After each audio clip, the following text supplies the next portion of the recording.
It's the final classical game of the FIDE World Championship 2024, and the world champion is on your screen, Ding Liren and his challenger, Dommaraju Gukesh. The score is 6.5, 6.5. The one who wins today will become the world champion. In case of a draw, we move to the rapid tiebreaks. Ding Liren takes off his jacket, places it on the chair, and gets ready. He has the white pieces and will try to press today, but I believe a draw is a very likely result because in such high pressure scenarios, no one wants to overpress and lose it. We can see Maurice Ashley inviting the guest today, but look at Gukesh. He's super focused. He's closed his eyes. He wants to just focus on the job at hand. And there we have him making the first move. He plays 1c4. Is that what Ding Liren is going to play? I believe the arbiter is going to come and put back that move. And we are about to begin. The players shake hands. The clock is started. This is, dear friends, the Ambit recap of the day. Ding Liren opens the game with knight to f3, a very super solid choice and one that Gukesh would have expected perhaps, but not so sure how deeply he would have prepared. He goes d5, g3. Wow, the Reti opening is what Ding goes for. It has all the flexibility in the world because you haven't touched your c pawn nor your d pawns, so you can place it the way you want it. Now the bishop comes to g2, and let's see what Gukesh plays here. He has taken the center, and with knight c6, he's going for the reversed King's Indian. If you castle, I can go e5. But Ding is like, I'm going to play the reversed Grunfeld. He plays d4, and takes will be met with knight takes. So Gukesh tries to be very solid. He goes e6. And it makes sense, this move e6. White castles here. And black takes. The reason why this move is good is because black is already a tempo down when you consider it as the Grunfeld defense with reversed colors. So rather than being over ambitious here, Gukesh is trying to be solid with this structure, but Ding is going to strike at some point with c4, knight g e7 played. The idea is to take, queen takes, and the knight comes to c6. That's the plan. He goes pawn to c4. The pawn is pushed forward. And now Gukesh takes, knight takes d4. Queen takes on d4. And the knight jumps in to c6. Gukesh swivels his knight there. Knight is attacking the queen. The queen has to move, but where exactly? It can go to f4, e3, d2, d1. He goes to d1, and now Gukesh must push his pawn forward.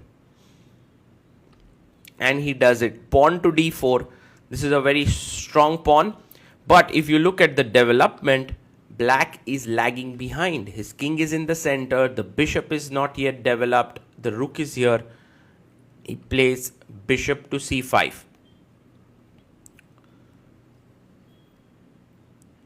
And now the d4 pawn is under pressure. He takes it. Pawn takes d4.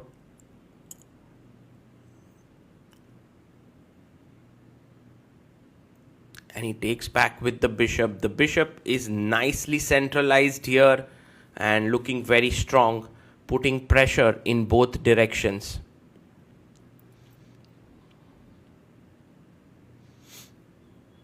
The knight comes out to c3. And now taking here is not a good idea because after takes, the rook gets an open file, the bishop gets this important diagonal. So Gukesh calmly castles it out and tells Ding, what is your plan? And Ding does jump to b5. Now e5 would be a nice move here and a very strong one, because if you take, I take back with the pawn. Looks pretty good here. But Gukesh comes back to b6. And now white can actually start to press a bit with queen e2. Let's suppose e5, rook d1, queen f6, and bishop e3. And this position is very pleasant for white. In fact, Gukesh would be putting a lot of pressure here on Ding after bishop b, after queen. Ding would be putting a lot of pressure on Gukesh after queen e2 and rook d1. Well, right now we see Gukesh getting up from the chair, Ding coming back in, and now playing his pawn to b3. Maybe not the most accurate. Well, he wants to maybe get his bishop out to a3. a6 is played. There was a tactic with bishop f2, king f2, queen f6 trying to win here, but after bishop f4, e5 and king g1, white would be doing very well. So b3, a6. The knight comes back to c3. And now Gukesh, what is his move going to be? He goes bishop d4, attacking the knight on c3. Queen comes to c2. Oh, he goes bishop b2. He doesn't play his queen here. He goes bishop b2, defends here. And e5. Gukesh has now centralized his bishop, but in that process, he is giving up the d5 square here. Bishop to e6. So slowly and steadily you can see the black pieces coming into good squares. The knight jumps in to the center, knight to d5.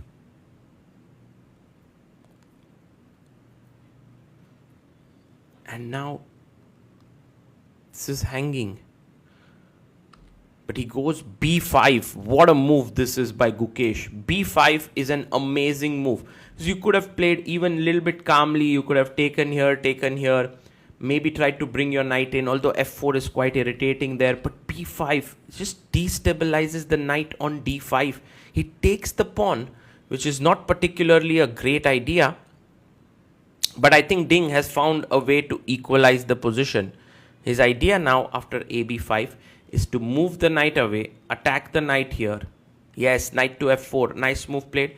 And now c6 is hanging, knight takes e6, is threatened.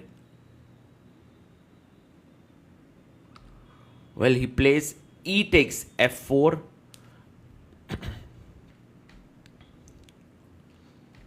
And now let's see how bishop takes c6, attacking the rook. And Gukesh takes on b2. We are having mass exchanges here in the position. So it is slowly and steadily heading towards a draw. And tie breaks look very likely. Rook comes to b8. And the plan now is to play your queen up here. There's one small thing which I feel that black has in this position, which is that after, let's say, take, black is going to push the pawn to b4 and clamp two of the white pawns. Bishop f3, he moves back. Maybe bishop d5 was much more prudent, trying to trade more pieces. But bishop f3, Gukesh takes on g3. H takes g3.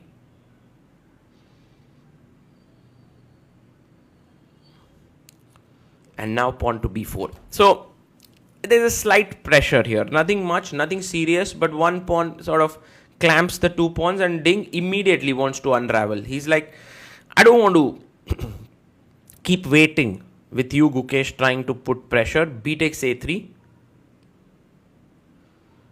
And now after rook takes a3, which is played. Well, if you take bishop takes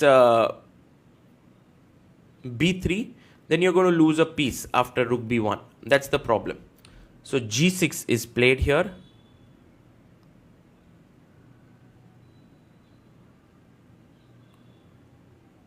And the queen comes up to d4. So Ding is like super keen to even trade off the queens, even if it means giving up a pawn. Pawn comes up to b4 and Gukesh finally says, okay, thank you for the pawn, I'm taking it. Takes. And logically, this is a good decision because you are essentially a pawn down, but it's 3 versus 2, and you now trade another pair of rooks. You soon, if you get off the bishops as well, then it's a draw. The rook endgame. So let's say rook takes rook, bishop takes, and now imagine that I play king g7. You go here, I take. This is a dead draw. There's nothing here. So Gukesh has to avoid the trade of bishops. And he goes g5. Have a look at the clock. We are on move 32. Gukesh has 53 minutes. Ding has 22 minutes on the clock. So time pressure is not really a big problem. He goes bishop d5, offering a trade of bishops. And Gukesh stays there. He plays bishop f5 because he knows he wants to continue fighting. And this is the thing about Gukesh, that no matter what the position, he has made Ding fight for every half a point.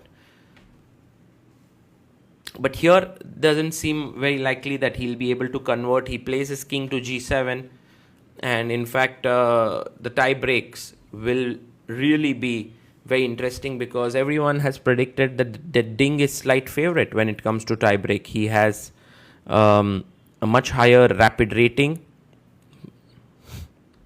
Rook to c4, offering a trade. Once again, if you trade the rooks, the bishop endgame is a dead draw. There is nothing much to play for here. So Gukesh would love to keep both the pieces here.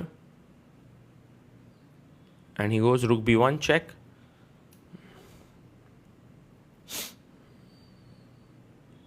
And let's see what Ding Liren continues with. King goes to g2. And now he's trying to go bishop e4. Once again, to trade off the bishops.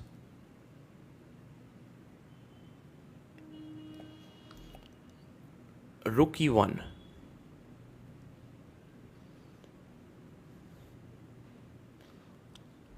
And the rook goes to b4.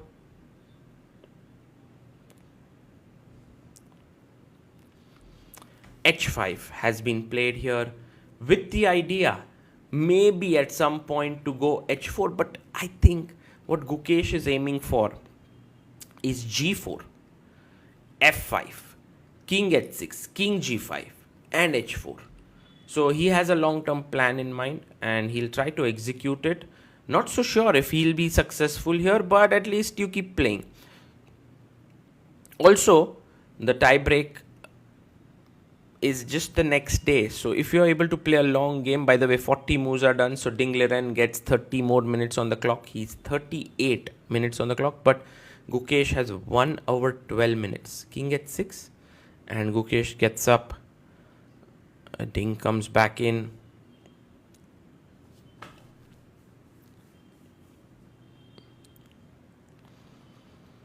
And he comes and puts his king back on g1.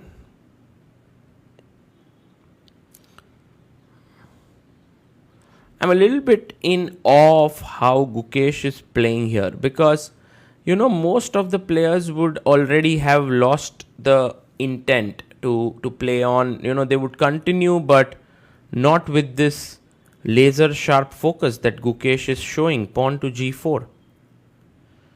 I think this would be one of the strategies of Gukesh before the World Championship match, that let's fight till the bitter end in every single game.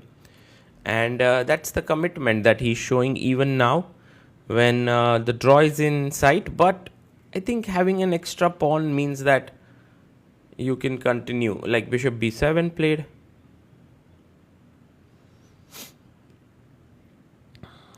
And now the king comes up to g5.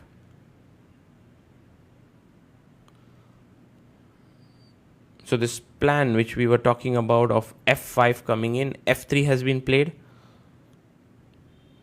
And that's a good move by Ding actually.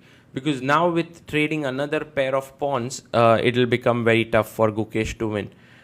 Although Ding has been bleeding a little bit of time, he has 21 minutes on the clock. Gukesh has 1 hour 11 minutes. He plays f5. You can push your pawn to f4, but I think Ding wants to simplify. So taking on g4 makes a lot more sense. So fg.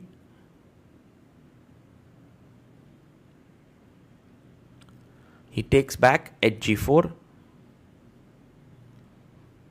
And now the best way to defend is just to keep waiting with your rook on the 4th rank. So f4 is very difficult to achieve. The bishop can keep moving back and forth on this diagonal. Bishop f7 played. The king comes up to f2.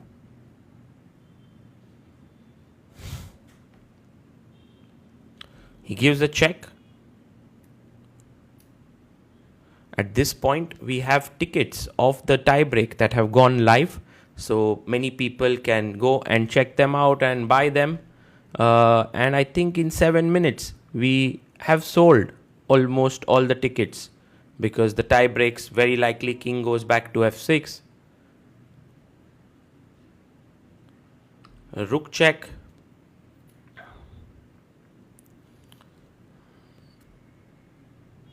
And whether Gukesh, he goes g5 back.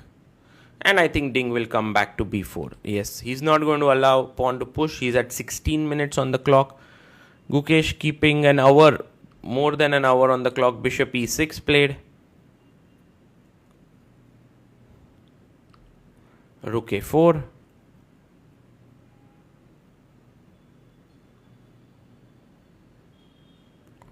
And now rook b2.